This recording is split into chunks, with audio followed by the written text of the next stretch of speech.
तालुकास्तरीय बाल कला क्रीडा आणि ज्ञानिनी होणार महोत्सव सन 2023-24च्या या महोत्सव प्रसंगी व्यासपीठावरील सर्वच मान्यवर, कारण मला वाटतं सगळ्याच मान्यवरांचा नामोल्लेख माझ्या पूर्वीच्या सर्वच वक्त्यांनी केला आहे। जास्त वेळ घेणार नाही, कारण मुलांना आमच्या भाषणापेक्षा आपले कलागुण सादर करण्याची ओढ आणि जास्त उत्सुकता लागली आहे। तर सर्वप्रथम मी माझ्या वतीने या सर्व महोत्सवासाठी मनपूर्वक शुभेच्छा देतो आणि ह्या कार्यक्रमासाठी जे आपले प्रमुख पाहुणे म्हणून या ठिकाणी उपस्थित राहणार होते ते या विभागाचे कार्यतत्पर आमदार सन्माननीय नितेशजी राणे साहेब हे देखील या कार्यक्रमासाठी उपस्थित राहणार होते। पण एक राज्याची नियोजनाची महत्त्वाची बैठक मुंबई मंत्रालय तिथे होणार आहे आणि त्या सभेसाठी त्या मीटिंगसाठी आदरणीय आमदार साहेबांची उपस्थिती तिथे असणं खूप गरजेचं आहे।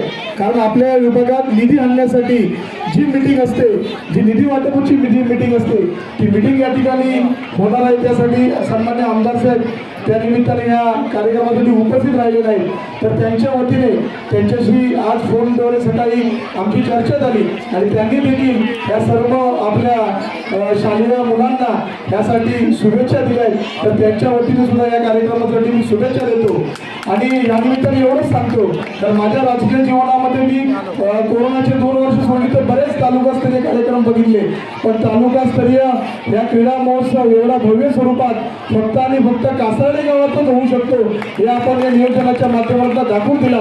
तर त्यासाठी, कारण ही स्पर्धा जरी 2 दिवसाची असली तरी या 2 दिवसाच्या स्पर्धेसाठी सर्व ग्रामस्थांनी, माझ्या सर्व शिक्षकांनी खूप मेहनत घेतलेली आहे। तर त्या सर्व शिक्षकांचे, सर्व कासार्डे गावातील सर्व ग्रामस्थांचे आणि खास करून ज्यांच्या नेतृत्वाखाली ही सर्व क्रीडा स्पर्धा होते ते आमचे ज्येष्ठ मार्गदर्शक आदरणीय देसाई साहेब यांचे सुद्धा मी मनापासून कौतुक करतो आणि त्यांना शुभेच्छा देतो।